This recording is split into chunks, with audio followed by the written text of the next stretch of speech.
have them get refreshments, and don't feel bad if you get up to get refreshments in the middle. We're very casual. I'm Lenore Will. Most of our group isn't here today for different reasons, and we do appreciate you coming, because I know it's the rodeo, not my thing, today. I want to tell you that restroom is straight around that corner in the back, and the refreshments, please eat, or I have to take them home or something. We had our tea a week ago, and it was awesome. You imagine this room completely decorated with huge round tables and flowers. It was called the Secret Garden. Amazing. We had a great time. That's one of our big fundraisers. Come in. We will be at the Music and Art Festival in May downtown, and bring all of our paraphernalia. So we hope to see you there. I want to introduce Shannon Ray. She's a mountain person like I used to be. And we lived in Forest Falls, but we were there at different times. She was lucky enough to go to the two-room schoolhouse up there, which was, in my opinion, the best in the county of San Bernardino. Awesome. Two-room schools have a unique quality that when they're all kind of together, they learn so much from each other. Even though, you know, this half's doing math and this half's doing spelling, the math kids are listening to the spelling. It's a great little community. And they still have a school up there that the residents helped build when the city of Redlands School District wanted to tear down the two-room schoolhouse. So a lot of history there. She has her first book here, and I'm sure she'll explain about that. And I'm going to ask her, do you want to say anything right now? I have to go back there. Oh, I'll just introduce myself briefly. But yes, Shannon Ray. I grew up in Forest Falls, well, from the age of 10. Went to the old Fallsville schoolhouse. Mill Creek Canyon has a funny way of kind of birthing you out, sort of like you're in a womb. And it birthed me out into the world, and I became a television producer and traveled the world for 30 years. And for networks in the UK and the US, Canada. And then in 2009 came back to home, to Forest Falls. And some of the stories that I heard as a child kept playing through my mind. And I thought, well, I wonder about that. And I'm here, so I can kind of poke around. Well, that rabbit hole went on for more than a decade of intensive research, and I yielded Pioneers of Mill Creek Canyon, my book, which came out in 2020. I'm going to be presenting from the back today, so you're going to have slides to look at instead of me, thank goodness, because we have to set it up back there. Over the decade that I've been researching, I've been very, very fortunate to talk extensively and spend a lot of time with descendants of a lot of our pioneers, and have had a lot of family albums shared with me.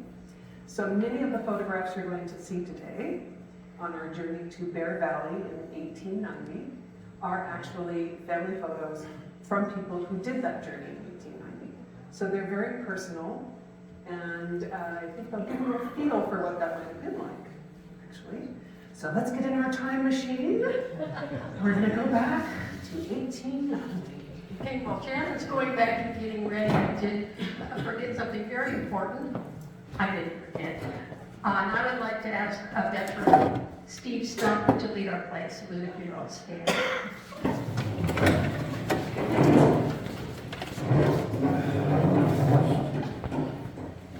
Ready, begin. I pledge allegiance to the flag of the United States of America and to the republic for which it stands, one nation, under God, indivisible, with liberty and justice for all. Thank you. Thank you.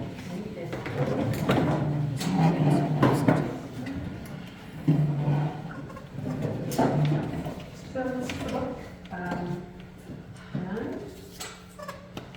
many of you will be familiar with this Southern California Auto Club map. I'm going to put my pointer on here. So it started in Redlands. This was the journey up to Bear Valley, and there's kind of a Bear Valley route that existed. Began in Redlands, went up Mill Creek Canyon, up to Glen Martin, which is now, of course, Angeles Oaks, up to Seven Oaks, over the summit, and down into Bear Valley, and then went all the way back around. It passed Hiram Clark's ranch at Bluff Lake, and this was true on horse or burro or car later on, interestingly enough. It took quite an effort for travelers to get there in the 1800s and early 20th century to reach their destination here in Bear Valley. The trip is arduous and uncomfortable, sometimes even very dangerous. So one has to wonder, why did they put themselves through all that grief? Why would they want to go through everything they took to get to Bear Valley? America in the 1880s. For context, many eastern cities were densely crowded, filthy, disease-ridden. They were heavily impacted by manufacturing, so the air was sooty and smoky, hard to breathe. It was not a pleasant place to be in the cities of the East in the United States. Children playing like this in the streets. And so, would you rather be there or here? Where there was mountain vistas, clear air, quiet. To some who had the money and the means, the War of the Mountains was very, very strong. We also have to remember in this time of our own pandemic that the United States, well, the world pretty much, was in the grips of a pandemic of tuberculosis. And so clean air and open spaces was very, very appealing at the time. In 1889, a journalist described it, this journey to the lake. The lake has become a great point of interest to the people of this flourishing country and is visited by thousands of them annually. Formerly, it was necessary that those who made their way hither should go over from the desert by wagon and camp out in the valley. Since the erection of the hotel near the shore of the lake and the great improvement of the trail from Redlands, the place has become more practicable as a summer resort. The trip is a long and in some respects difficult one.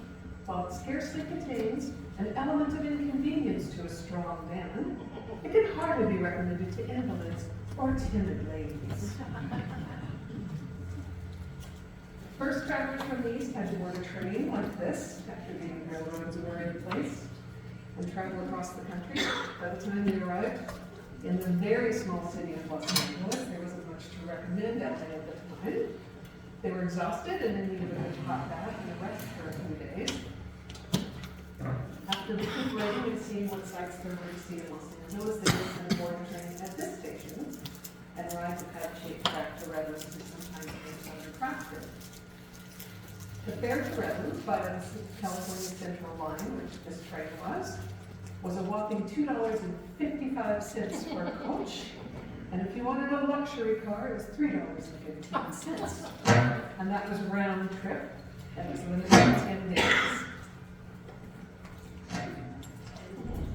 Travelers had to stay overnight in Redlands. So this is Orange Street. This is the Baker House on the left here.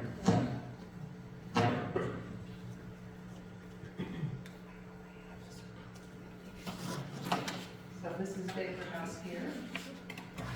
And that was for your kind of average everyday traveler.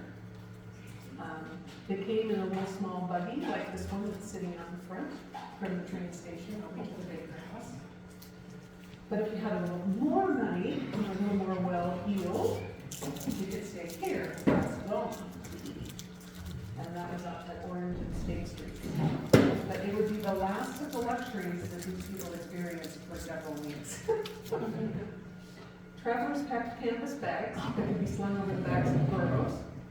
One lady traveler described what the ladies wore on this trip on the burros to Bear Valley this way. The ladies are in short skirts and belted blouses of brown and blue denim, with knickerbockers of the same material, leather leggings and stout, comfortable shoes, with a soft felt hat around which a veil was tied, completing a costume in which we were very comfortable. I kind of think 100 degrees, maybe not so much. But The journey to the mountains in an open state began through the newly planted orange groves on either side of the dirt roads in Redlands. First leg of the trip was 11 miles to the ranch of Sylvanus Thurman in Mill Creek Canyon. Now the cost of the stage was $1.50 per passenger compared to the train, which is sort of interesting. And to put that in context, that was about a day's wages for a fireman in 1895.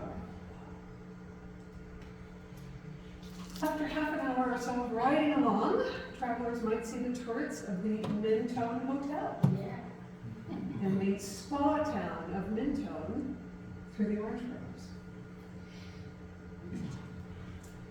Short time later, the stage would arrive at the Crafton Retreat beneath rows of cool and shady trees. Often the stages would stop at the Crafton Retreat where they would take refreshment and enjoy a little rest stop, sometimes even stay overnight. After all, they've been traveling for a whole hour or so. So arduous. Sometimes the stages would stop at the Mill Creek Zaha, or Sankey if you're from Redlands, and take a refreshing dip in the cool waters before resuming the road into the mountains. And these are all personal family photos from the journey.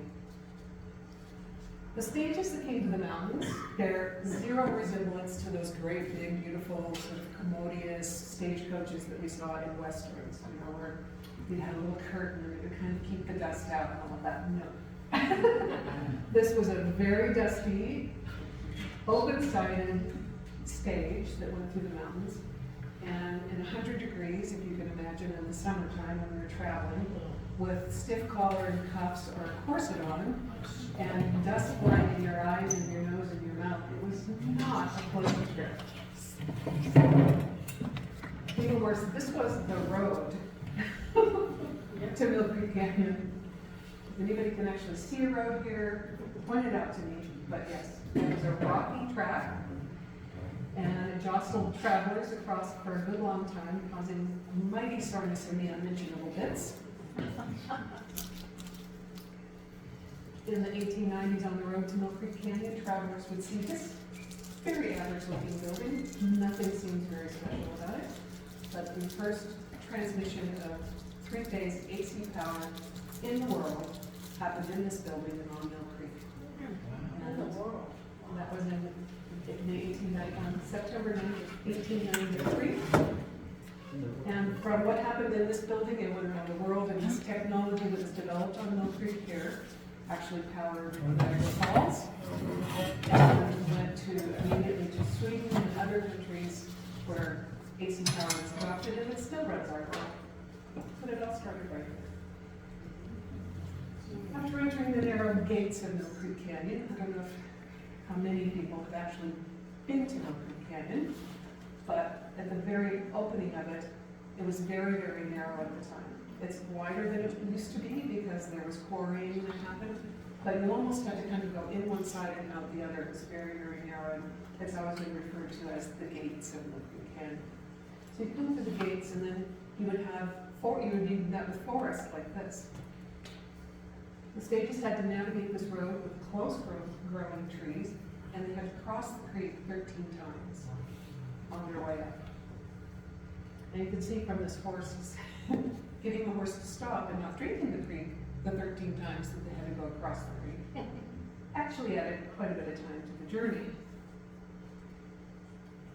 After the dusty, rocky ride, travelers arrived here to Thurman's Ranch. There's a little tiny place you can see right over here. That was Thurman's Ranch down there in the floodplain. And the springs were icy cold, and there were lovely dells of shady trees. And if they arrived in the morning, then they would sometimes just stop for refreshment and then get onto burros and start heading up to the mountains. If they arrived in the evening, then they would stay overnight with friends. This is Sylvanus Thurman, toward the latter years of his life. He was a crusty, interesting old guy. He was a crusty, interesting young guy, too. But he was very, very tall, and he often, not in this photograph, but there is a photograph coming up, he wore a straw bowler all the time, a straw bowler hat, which it was very peculiar for a mountain guy at the time. And so he's very easy to pick out in historic photographs when you're doing research, because you see this guy on the tallest horse, otherwise he looked like he was walking the horse because his legs just about and a straw bowler hat. In 1889, a journalist wrote, "At Thurman's place, the travelers eat dinner and take the burros or mules or horses, whichever of the three are provided. 3 men make a regular business of taking parties over the mountains: Roberts, Thurman, and Jackson. They're all responsible men who are very considerate of the comfort of those in their care, and are especially attentive to ladies who are inclined to be nervous in some places on the trail." Is he starting to get a picture about the whole thing about the ladies here? This is Thurman over here on his very, very tall horse with his very funny straw bowler hat. In 1899, he secured a state land patent at Bluff Lake and took guests exclusively to his resort. So he left the rest of the Bear Valley trip to George Jackson and to William Roberts to take people over the mountains. Another stopping place, which grew to a busy tent camp, was the mountain home of John Skinner. Now, John Skinner was a disabled railroad guy, and he did one of those great escapes from civilization. He wanted to get away from the world, and he found this lovely spot in a little side canyon up from Mill Creek Canyon, and built a house with one arm and a mule that had only 3 legs, and a saw blade that he cleared the land with, which he took to a big piece of root and made a plow out of. And he planted orchards and he planted fields. And he did all of this all by himself and built this really beautiful little rock house up there in Mountain Home Canyon. And Mountain Home Canyon is called Mountain Home Canyon because people refer to it as Skinner's Mountain Home. And so the Skinner dropped off when Skinner dropped off the planet, and it became Mountain Home originally. Some people may know it in its current iteration as Loch Levin. John Skinner and his wife Hannah, after he and the mule were getting lonely up there in the canyon, so he went off and got him a wife, a widow, which was kind of the thing to do at the time. She had 2 children, Kate and Robert Powell. Her husband had been a dentist in the gold fields, Dr. John Powell. And so he took him up there to live in his little mountain home in this little canyon. And Hannah and John Skinner died fairly shortly thereafter, within about 10 years. We don't have exact dates of when they died, but about 1901. Kate, Hannah Powell's daughter, was 17 at the time, and her brother was 11. And so they had this kind of unsinkable Molly Brown sort of story of these 2 kids living up there in the canyon on their own. And Kate inherited a massive bunch of water lawsuits at the time as well that were being fought in court, and that all the residents of Mill Creek Canyon would ultimately lose. So she didn't have a good start, didn't have much of a heritage, but she did pursue finally homesteading the land because Skinner was squatting there. The survey wasn't accepted until late in the 1890s, and so anybody that's living on the land was basically just squatting there. And Kate did pursue the homestead and actually secured 159 acres of land there.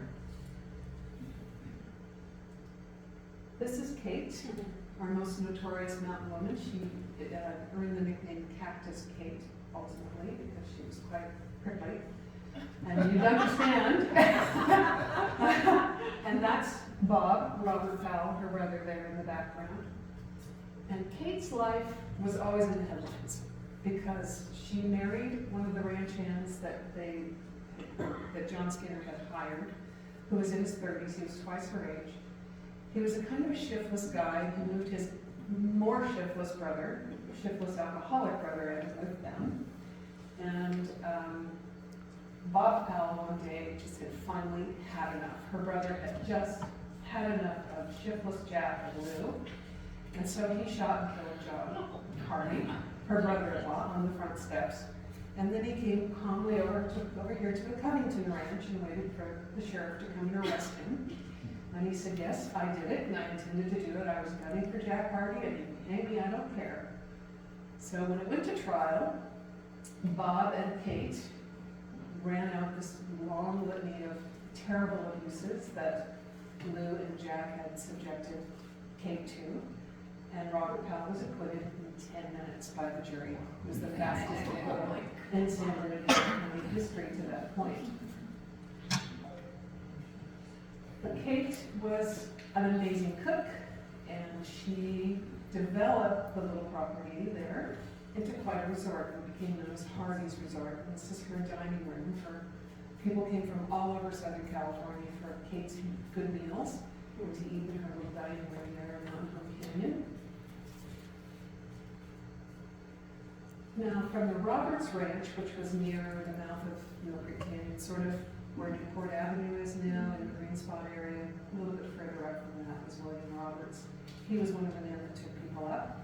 Then Thurman was the next one up, and he was below where current Mount Hill is. And then the Jackson Ranch was up from there in Mill Creek Canyon. They would leave from here and start over the mountains on what one lady called the fiery romantic burros. Yes. They were stubborn, obviously. It was dusty. They were famously flatulent. And it was not a pleasant ride. And often while they would come to a spot and it would be so beautiful and they'd have an overlook and they were sore, so they'd get off the donkeys and they'd go to look, and the donkeys would take off and go back to go get their grave down in Home Canyon. So it wasn't easy. Now, they weren't particularly comfy rides, especially when sharing, which ladies often did. Can you imagine going for, I don't know, 12, 15 hours on this treacher here? One doesn't wonder why when we hear this lady's description of the trip. So this was a woman in 1895 who made the journey. And she, in her diary, said, "Oh dear, but what fears and inward quaking we felt when with assistance we scrambled, no other word expresses it, into our saddles, that is, we women, some on side saddles, and others to ride man fashion, which is considered the safest way. For a mile or so, our trail led past several little farms nestling in the mountains, one place in particular known as Forsy's, where the finest apples in Southern California are raised. In a short time, we crossed Mountain Home Creek. From this point on, our trail led up to the canyon along this beautiful stream for several miles. On, we kept climbing until near Mountain Home Summit, 4.5 miles from Thurman's. We halted and dismounted under a great pine tree, partook of a light lunch, and rested our, by this time, weary limbs. Folks, they had been traveling for 4.5 miles. Okay. Again, mountain, we soon reached the summit, which has an elevation of 5,700 feet. The timber on the summit is fine. One giant pine measuring 33 feet in circumference. We soon reached a point where we could overlook the basin of the Santa Ana River, which is lined for miles and miles with high, thickly timbered mountains. Now our trials began, for the trail led down the mountainside, and every turn it seemed to grow worse. It looked seemingly impossible that we wouldn't go over the burros' heads. Finally, we found it more comfortable to trust ourselves to our feet. Each and every woman gave utterance to a sigh of relief when we reached the Santa Ana River and comparatively level ground. This was part of the road that she's describing. That's what they were riding down on burros. At the summit of Mountain Home Canyon, travelers arrived here. Probably nobody would be able to guess where that actually is, but it was originally known by the Inhabitants people of our Redlands as Tecumseh. And Tecumseh became the homestead of Charlie Martin. And it was originally first called Forest Home. But a stage actually was taking guests to Forest Home and took them up there when they were going to Forest Home in Mill Creek Canyon. And they were not pleased about that, so they changed this to Glen Martin. And it later became Camp Angeles, and it's now Angeles Oaks. Charlie Martin was one of the more notorious characters in our mountains. He was a member of the outlaw McCaney gang. He was a rounder in his own right without the help of the McCaneys, but he joined up with them for a while. He's pictured here with his wife, Julia Cad. And Charlie's exploits included cattle rustling, arson, robbery, and at least one murder, although he was acquitted of killing a miner out on the desert that he and McCaneys shot to jump his plane. He was acquitted. They were pretty liberal in those days, I think. But rarely do early narratives actually say, oh, we stopped for a friendly visit at Glen Martin. You know, people just kind of went past that because it was bad news. And ironically, Charlie Martin, who was an outlaw and obviously a kind of a bad dude, became chief of police of San Bernardino in the 1910s for a period of time. So that kind of tells you. After the turn of the century, Glen Martin became a resort catering to hunters and fishermen, and there still had cabins for it. So this was the nucleus of what is now Angeles Oaks. And once down from the heights of Glen Martin and into the San Ana Valley, everybody breathed a sigh of relief and they saw this beautiful scenery. And they rode for another 12 miles to Matthew Lewis's resort in Seven Oaks. So this is actually from a family photograph album too, one of the ladies that was riding into Seven Oaks. Coming to a fence with a gate that said Lewis on it, the travelers arrived here, and they were looking forward to some relaxation after a harrowing ride.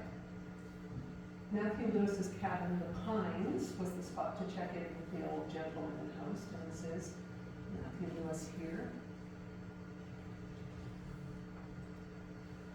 Lewis was from Seven Oaks in Kent, England. It's interesting to note that he was a footman at Knoll House, which is one of the oldest estates in England, and it was the home of the Duke of Dorset. And he was a footman, so anybody who's seen Downton Abbey, you can sort of picture young Matthew in his livery, serving at table, or maybe not. Then he worked in hotels in London. He left service and he went to London to make his way. And despising the weather in the UK, he sailed on a ship to America and ended up in Minnesota. He really didn't like the weather there either. Made him kind of long for the milder weather of England, in fact. But he eventually ended up here in Holcomb Valley in the mining camp and decided to try his hand at gold mining, and he wasn't any good at it at all. But on a fishing trip in 1875, he came into a beautiful clearing along a tributary stream of the Santa Ana River. And he said, "This reminds me of my home in England, Seven Oaks." And so he named this property Seven Oaks, and he built a cabin. And at first, after he gave up mining, he was raising sheep for a period of time. So through the summer and the months of better weather, he kept the sheep up there in Seven Oaks, and then he would drive them down the mountain to where Redlands is now, and keep his flock there, and he would go and put it up over at the St. Charles Hotel in San Bernardino for a few months. And at first, there was just his cabin, and people would stop by and who were coming up the valley to hunt or fish, and he would give them hospitality in exchange for sort of stories or news or whatever, because he was very isolated. He was the only one living up there basically at the time. And people would stop in and they'd chat, and he'd feed them, and then they'd carry on their way. But in the 1880s and 1890s, the traffic coming in the mountains became really, really heavy, and lots of people were stopping, so he built more cabins, and his little home turned into a resort. So we see these people lying in hammocks and their little cabins and enjoying their stay. And he even put on a proper tea every afternoon there at Seven Oaks. This is from a family album as well. one of my favorite photos. Guests can while away the time reading and chatting. Many narratives speak of romance in the mountains. So, many a marriage began here